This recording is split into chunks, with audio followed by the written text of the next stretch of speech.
जी बच्चों 4.7 है। पढ़ते हैं पहले, सबसे पहले इसके स्टेटमेंट को। क्या कहता है?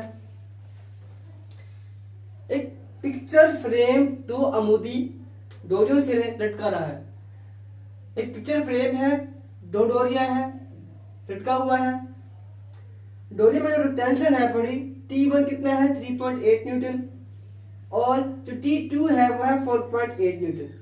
पिक्चर फ्रेम का वजन मालूम करें। हमने बच्चों पिक्चर फ्रेम का वजन मालूम करना है। यहां पे हम इस्तेमाल करेंगे बच्चों इक्विलिब्रियम की पहली condition, the first condition of equilibrium. Equilibrium की पहली शर्त इस्तेमाल करेंगे जिसके अंदर स्मैश F जो होता है वो 0 होता है। इसका जो फॉर्मूला होता है T1 plus T2 negative W is equal to 0।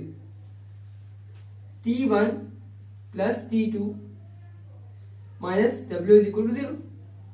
W is equal to T1 plus T2। W is equal to T1 कितने बच्चों? ये है 3.8 प्लस 4.4। ये भी है न्यूटन। जब आप बच्चे इनको ऐड करेंगे तो आंसर क्या आएगा बच्चों हमारे पास? 2.8 न्यूटन। 8.2 न्यूटन ये आंसर आएगा बच्चों।